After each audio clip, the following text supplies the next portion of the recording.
Hello, dear students. Welcome to English Fluent English Learning at Next Level. I am Dr. Javed Khan and you're watching English Fluent channel. Friends, our today's topic is English Workshop 3.2 The Fall of Troy, and it is of part 2. It is from standard 9th subject English and we are learning under Maharashtra State Board. I have already given the answers of English Workshop The Fall of Troy part 1. You can visit that video also. Just hit the I button and you can get the whole answers of part 1 also, where you can get the all answers of the English Workshop and margin questions also that are very important. So let's begin with our today's English Workshop. But before going further, I would like to request you that please subscribe our channel and hit the bell icon to get the latest video notifications. So let's get started. The first question is margin questions part 2 मधला पहिला प्रश्न आपण बघत आहोत तो आहे how did Odysseus plan to defeat the Trojans. Odysseus जो आहे याने ट्रोजन्सला डिफीट म्हणजे हरवण्यासाठी कोणता प्लॅन केलेला होता. बघूयात काय प्लॅन होता. Odysseus plan to build a great wooden horse. ओडिसीजने प्लॅन केलेलं होतं की एक मोठा आपण लाकडी घोडा तयार करूया, big enough to hide their best fighters in the horse. त्याचे जे काही चांगले फायटर्स होते ते त्यामध्ये लपू शकतील घोड्यामध्ये, इतका मोठा तयार करूयात. Then they decided to burn their tents and pretended to sail away in their ships. आणि मग आपण काय करूयात की आपले टेंट्स आणि आपण सगळे जे काही आहे ते सगळं जाऊन टाकूयात आणि असं नाटक करू. प्रिटेंड म्हणजे नाटक करणे की आपण इथून निघून गेलेलो आहोत म्हणून. But instead of selling away they would return in the night. परंतु काही दूर गेल्यानंतर आपण लपून जाऊ आणि रात्री परत येऊ. When the Trojans were asleep they would attack the city and burn and kill Trojans. आणि ज्यावेळेला ट्रोजन्स झोपलेले असतील त्यावेळेला आपण त्यांच्यावर अटॅक वगैरे करून त्यांना मारून टाकू. असा हा सगळा प्लॅन होता. पूर्ण स्टोरी आपण ऑलरेडी बघितलेली आहे. वरती या बटनावर क्लिक करा, इथे तुम्हाला पूर्ण स्टोरी समजेल. मी एक्सप्लेनेशन ऑलरेडी पार्ट 1 आणि पार्ट 2 एका सोबतच दिलेला आहे, म्हणजे तुम्हाला लर्निंग जो काही आहे ते एका सोबतच करता येईल. त्या दृष्टीने मी तो व्हिडिओ तयार केलेला होता. नक्की तो व्हिडिओ बघा, तुम्हाला अर्थ नक्की समजेल. दुसऱ्या प्रश्नाकडे वळूया आपण. What was the reason for Troy to rejoice and celebrate. ट्रॉयचे लोक का आनंदित झाले आणि का खुश झाले होते. तर next day the Trojans woke up. ज्यावेळेला ट्रोजन्सनी दुसऱ्या दिवशी उठून बघितलं, expecting to go out and fight as they had done for the past 10 years. मागील 10 वर्षापासून ते जे काम करत आलेले होते ते पुन्हा करावं लागेल. परंतु सकाळी उठून बघतात तर काय, they were delighted and surprised to see the sea shore outside the walls. It seemed that the long siege was over at last. त्यांच्या समोर ग्रीक दिसतच नव्हते. हा जो 10 वर्षापासून चाललेला वेढा होता हा निघून गेला की काय असं वाटायला लागलं. The tents had been burned. जे काही टेंट्स होते ते सगळे जाळल्या गेलेले होते. The shore was deserted. जो किनारा होता तिथे कोणीही व्यक्ती नव्हता, सगळं ओसाड पडलेला होता. The Greek ships had all gone. आणि ग्रीकचे जे काही जहाज होते ते सुद्धा गेलेले होते. This was the reason for Troy to rejoice and celebrate. Okay, next question कडे वळूया. मार्जिन क्वेश्चन्स मधला, was it enough to use the wooden horse to hide. फक्त वुडन हॉर्स हा लपण्यासाठी वापरणे एवढंच काही ग्रीकला करणं योग्य होतं का. What was done to make the Trojans take it inside the city. आणि ट्रोजन्सनी तो आतमध्ये घेऊन जावा याच्यासाठी काय प्लॅन केलं गेलेलं होतं. तर याचं उत्तर आहे no, it was not enough to use the wooden horse to hide some of the soldiers. फक्त काही सोल्जर्सला लपून हॉर्समध्ये ठेवणं हे फक्त नव्हतं ट्रोजन्सला हरवण्यासाठी. The Trojans cannot be defeated unless they would be attacked by the entire army of Greeks. जोपर्यंत पूर्ण ग्रीकची आर्मी त्यांच्यावर अटॅक करणार नाही तोपर्यंत ते काही हरणार नव्हते. So the Greeks wanted the horse to be taken inside the walls of Troy by tempting Trojans. म्हणून ट्रोजन्स लोकांना मोह पाडावा त्या हॉर्सचा आणि त्यांनी त्याला आतमध्ये घेऊन जावं त्यांच्या सिटीमध्ये, असा त्यांनी प्लॅन केलेला होता. As soon as they enter the walls of Troy they would open the gates at night and let other Greek soldiers to come inside for attacking Trojans. ज्यावेळेला ते आतमध्ये जातील या घोड्याला घेऊन, त्याच्यातले सोल्जर्स बाहेर पडतील रात्रीच्या वेळेला आणि मग ते गेट उघडतील आणि बाकीची ग्रीक आर्मी येईल आणि त्यांच्यावर अटॅक करेल, असा सगळा तो प्लॅन होता. समोर बघूया चौथा आपण. What the big wooden horse really an offering to the god of the sea. हा जो घोडा होता सांगितल्याप्रमाणे कथेमध्ये हा देवासाठी वाहलेली एखादी भेट वस्तू होती का. तर नाही. The big wooden horse really was not an offering to the god of the sea. It was a false tale of the Greek who was found under the big. इथे बिग पाहिजे होतं. Big horse by the Trojans. त्या मोठ्या ट्रोजन्सच्या त्या घोड्याच्या खाली तो एक ग्रीक सापडलेला होता. त्याने सांगितलेली ती भाकड कथा होती the tale was mere a trick to take the big horse inside Troy city so that Greeks could attack the Trojans unaware of their plan. फक्त तो घोडा आतमध्ये घेऊन जावा ट्रॉयच्या सिटीमध्ये, याच्यासाठी ती एक कथा सांगितलेली होती, खोटी नाटी, आणि ज्याच्यामुळे ट्रॉय हे अनअवेअर राहतील त्यांच्या प्लॅन बद्दल आणि ते त्याच्यावर अटॅक करू शकतील. हे त्याचं उत्तर आहे. 5व्या प्रश्नाकडे वळूया आपण मार्जिनच्या. How did the cunning Greek explain the presence of such a large wooden horse. इतका मोठा घोडा का बनवला, याचं उत्तर त्या ग्रीकने कसं दिलं. कनिंग म्हणजे धूर्त. The cunning Greek explain that the Greeks were tired of the long war and had sailed away in their ships. त्या ग्रीकने काय सांगितलं, ते खूप थकले होते ग्रीक लोक, आणि म्हणून ते त्यांच्या गावाला निघून गेले, घरी निघून गेले. But they were afraid of the long voyage. परंतु त्यांना त्या मोठ्या सफरीवर जाण्याची भीती वाटत होती. So they had made this horse. आणि म्हणून त्यांनी हा हॉर्स बनवला. And left it as an offering to the god of the sea. आणि या समुद्र देवतेला भेट म्हणून त्यांनी वाहून दिला, की ज्याच्यामुळे त्यांचं रक्षण होईल. They had made it big enough. त्यांनी इतका मोठा बनवला so that Trojans could not take the horse inside their cities. की ट्रोजन्स लोक ते आतमध्ये घेऊन जाऊ शकणार नाही. जर ते घेऊन गेले तर काय होईल. Hence the luck would be gone to the Greeks not to the Trojans. जर असं झालं असतं तर ग्रीक्सकडे त्याचं लक राहिलं नसतं, ट्रोजन्सकडे त्याचं जे काही आहे ते लक राहिलं असतं. म्हणून to keep the good luck with them with Greeks the Trojans had that Greeks had made such a big horse so that Trojans could not drag it inside their city. असं त्याने त्याचं एक्सप्लेनेशन दिलेलं होतं. नंतर 6वा प्रश्न आहे. What reckless or thoughtless step did the Trojans take. ट्रोजन्सनी कोणती चुकी केली. थॉटलेस अविचारीपणा केला. The Trojans thought that the horse would bring them good luck so they broke down the part of their strong wall in order to drag the horse in the city and that brought the ruin of their city. या ट्रोजन्सनी काय केलं, आपला good लक तो पुढच्या मागच्या प्रश्नामध्ये जसं आपण बघितलं, हा गुड लक ग्रीककडे न जाता ट्रोजन्सवाल्यांकडे राहावा याच्यासाठी त्यांनी आपल्या त्या तटबंदीला, आपल्या भिंतींना छिद्र पाडलं, मोठं भगदाड पाडलं, आणि त्याच्यातून त्यांनी हा घोडा जो काही होता तो नेला. म्हणजे part of the wall they collapse, destroyed it and they drag that horse into the city. And काय घडलं हे तुम्हाला माहीतच आहे. त्याच्यामुळे रात्री ते बाहेर पडले, त्यांनी गेट उघडले, सगळ्यांना मारून टाकलं. So this was the reckless or thoughtless step they took the trojans टूक. ओके. पुढचा प्रश्न आहे 7वा. यामध्ये सांगितलेलं आहे की how did the Greek ships remain hidden from Troy. Troy पासून ते कसे लपून राहिले होते Greeks. The Greeks ship had not sailed far. ते जास्त दूर गेलेले नव्हते. As soon as they were hidden by an island they had lowered their sails. एका आयलंडच्या पाठीमागे जाऊन ते लपले. त्यांनी आपल्या जे काही शिड होते आपल्या शिपचे ते सगळे खाली केले. अँड ड्रॉप्ड अँकर and waited for the night. आणि आपले अँकर जे होते ते त्या समुद्रामध्ये टाकून रात्रीची वाट बघत बसलेले होते. What did the Greek soldier hidden in the wooden horse do after nightfall. रात्र झाल्यावर या हिडन सोल्जर्सनी काय केलं. The Greek who was watching for the return of the fleet crept to the wooden horse and gave the signal. The side of the horse open.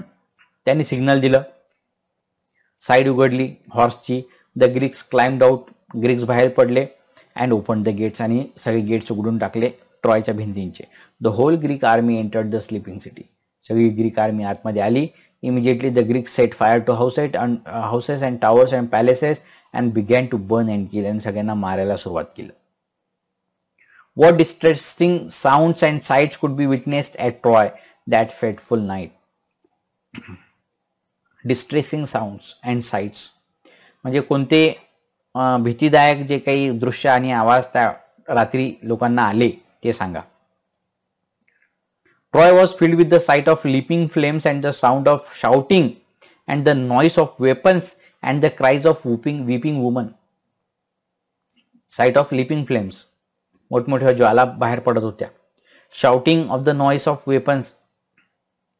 आपल्या शस्त्रांचा आवाज येत होता. बाया ओरडत होत्या. A bright light lit up the night sky as palaces and houses, temples and towers went up in flames.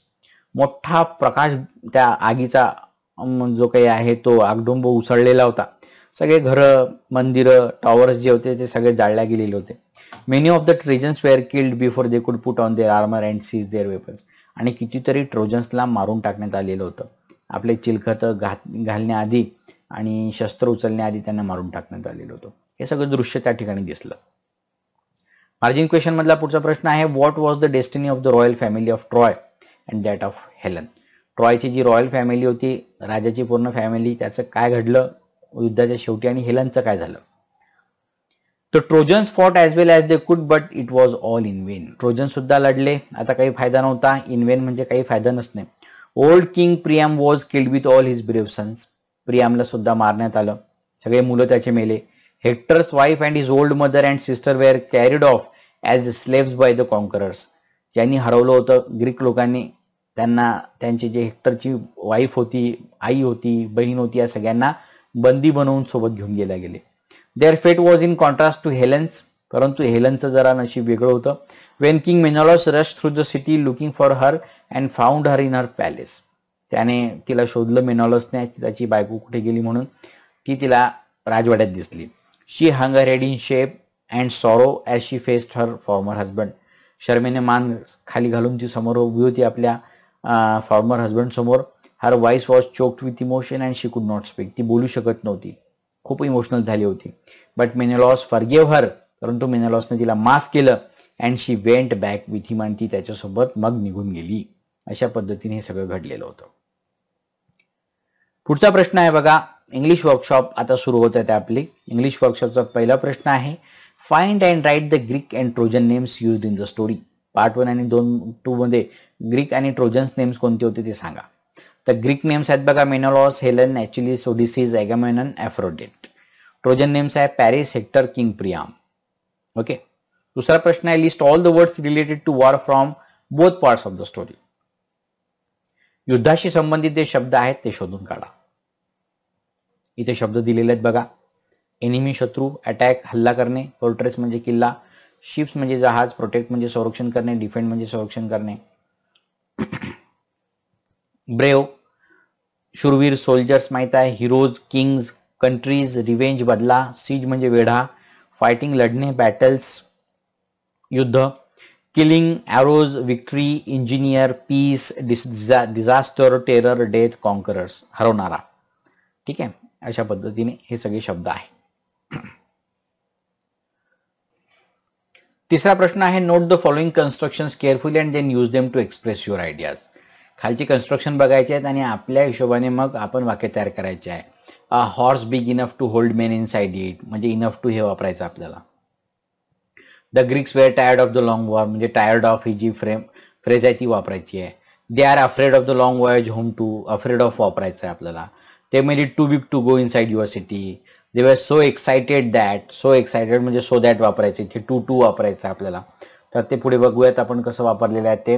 पहिला बघा, horse big enough to hold men inside it. तसंच बनवू शकतो आपण, a stick long enough to pick mangoes from the tree. The Greeks were tired of the long war. The students were tired of the online studies. They are afraid of the long voyage home too. They are afraid of going outside in the dark night. They made it too big to go inside your city. The questions are too difficult to understand. They were so excited that they paid no attention to his words. My brother worked so hard that he passed the test. या पद्धतीने आपण हे वाक्य लिहू शकतो. तर आपणही सुद्धा आपण या पद्धतीने वेगवेगळे वाक्य तयार करा. So that you will have a good practice of the English. Okay. So try to make your own sentences in this way. I just give you the idea. How can you make the sentences? Okay, so next I put the following events in the order in which they took place, number them accordingly. आता आपल्याला हे घटना ज्या आहेत त्या कालानुक्रमे लावायच्या आहेत. इथे खाली दिलेल्या आहे बघा, सगळ्या ए पासून सुरू होते एल पर्यंत. तर त्याला आपण 1 2 3 4 5 मध्ये लावायचं आहे. आता मी पुढच्या स्लाइडमध्ये त्याला ऑलरेडी नंबरिंग नुसार लावलेलं आहे, ते तुम्ही बघू शकता. तर सगळ्यात पहिले येता the cunning Odysseus thought of a plan. After that, the Greeks built a big wooden horse. After that, the great heroes hid inside the horse. Then the Greeks burned their tents and sailed away. The Trojans were happy to see the Greeks' ships go. The Trojans found a Greek man under the big wooden horse. The priest warned the Trojans not to break the wall. They broke down part of the horse and brought the horse in. After that, the Trojans slept soundly. Then the Greeks came out of the horse and opened the gates. And the last is the Greek army entered the city and Troy was burned down. आणि मग ट्रॉयला जाळून टाकण्यात आलं जे काही असेल ते. So this is how the whole event happened in the story. Okay. After that the last question is, fifth one is form pairs. Imagine you are a pair of Trojans and you have come to know about Odysseus plan. तुम्ही एक trojans आहात असं समजा आणि तुम्हाला ओडिसीचा जो plan आहे तो समजलेला आहे असं कन्सिडर करा. Make a counter plan to defeat the Greeks. आणि आता ग्रीकला हरवण्यासाठी तुम्ही काय प्लॅन करू शकता त्याच्या विरुद्धामध्ये ते सांगा. Write down your plans as you would explain it to your fellow Trojans. तुमचा प्लॅन तुम्ही एखाद्या तुमच्या मित्रांना सांगा, जे काही ट्रोजन्स असतील त्यांना तुम्हाला एक्सप्लेन करून सांगायचं की तुम्ही आता याला कसं हरवणार म्हणून. तर ते इथे सांगायचं आहे. So you can make your own plans also. I am giving you one of the ideas over here so that you can write the answers properly. Now it's a show time. मित्रांनो, मला कळलेलं आहे. Friends, I have observe the horse thoroughly. मी पूर्ण घोडा बघितला चांगल्या पद्धतीने. And I found something strange about it. मला काहीतरी याच्यामध्ये विचित्र वाटायला लागलं बरं का. There was some movement and sound inside the wooden horse. या हॉर्समध्ये मला थोडी हालचाल आणि आवाज सुद्धा ऐकू आला. I think some soldiers must be hiding inside the horse. या हॉर्समध्ये सोल्जर्स लपलेले आहेत असं मला वाटतं. The Greek we arrested is absolutely lying. आपण तो जो ग्रीक माणूस पकडलेला आहे हा खोटं बोलतोय. After bashing him I came to know the truth from him. त्याला थोडंसं झोडपे दिले तर मला त्याचं जे काही त्याने सत्य सगळं सांगून दिलेलं आहे. Instead of taking the horse inside, हा हॉर्स आपण आतमध्ये न घेऊन जाता what we will do, we will arrest all the soldiers hid inside. आपण ग्रीक येण्याआधीच जे काही सोल्जर्स आतमध्ये लपलेले आहेत यांना बाहेर काढू आणि त्यांना अरेस्ट करू.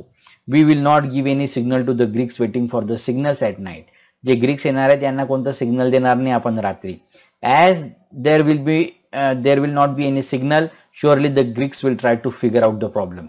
कोणतं सिग्नल भेटला नाही म्हणजे ग्रीक्स लोक तो प्रॉब्लेम सॉल्व्ह करण्यासाठी नक्कीच येतील काय झालं म्हणून. As soon as they arrive near our shores we will attack them. जसे की ते आपल्या किनाऱ्याजवळ येतील आपण त्यांच्यावर अटॅक करूया. As they will be unprepared. आणि असं असताना ते अनप्रिपेअर्ड राहतील. त्यांना आपल्याला आपण त्यांच्या प्लॅनबद्दल आपल्याला माहिती झालेली आहे, त्यांना माहीत नाही आहे. So they will be unprepared. So we will directly attack them. Okay, so in this way we can defeat them easily. Finding their great heroes in our custody, they will be ready to negotiate with us at any cost. And as we know that in the horse all the great heroes were kept hiding and they planned to kill all the Trojans, but here the vice versa is happening. When all the Greeks will see their great heroes arrested, they were under the custody of Trojans. So they will try to negotiate with the Trojans at any cost. So after that what will happen, we would demand them to sail away from our sea. म्हणून त्यांना आपण परत देण्यासाठी अट समोर ठेवूयात की तुम्ही आमच्या शहरातून निघून जा अँड लिफ्ट द सीज. आणि हा जो काही तुम्ही हा वेढा ठेवलेला आहे हा उचलून घ्या. We all have been tired of fighting. आपण सगळे मित्रांनो आता युद्धाला कंटाळलेलो आहोत. This is the last opportunity for us to get our selves free. ही सगळ्यात शेवटची संधी आहे आपल्याला स्वतःला फ्री करण्यासाठी. So this is how you can make the counter plan and you can win against Greek people and Trojans will win in the battle field. Okay, so this is how you can make the whole plan. The fifth question was there and we completed all the exercise of English workshop over here. Language स्टडीचा प्रश्न आपण नंतर ग्रामरमध्ये सोडवण्याचा प्रयत्न करूयात. थोडंसं मोठा आहे तो जो काही भाग आहे वर्डचा, फ्रेजचा, क्लॉजचा. So will get it that in the next video. ग्रामरच्या व्हिडिओमध्ये आपण नक्की तो कम्प्लीट करूयात. व्हिडिओ बघितल्याबद्दल मी तुमचा खूप खूप आभारी आहे. Thank you very much. व्हिडिओ जर आवडला असेल तर प्लीज लाईक, शेअर आणि सबस्क्राईब करायला विसरू नका. इंग्लिश फ्लुएंट चॅनल अशाच पद्धतीने बघत राहा. पार्ट 1चा व्हिडिओ सुद्धा बघा आणि जो काही धडा आपण दिलेला आहे त्या धड्याचे जे काही एक्सप्लेनेशन आहे ते सुद्धा तुम्हाला इथे समोर दिसतच आहे. त्याच्यावर क्लिक करून त्या धड्याचे एक्सप्लेनेशन सुद्धा तुम्ही समजून घेऊ शकता. इंग्लिश फ्लुएंट सोबत असंच शिकत राहा आणि ज्ञान दुसऱ्यांपर्यंत पोहोचवत राहा. आपले व्हिडिओ दुसऱ्यांपर्यंत शेअर करत राहा. आजच्यासाठी इतकं पुरे. धन्यवाद. Thank you very much.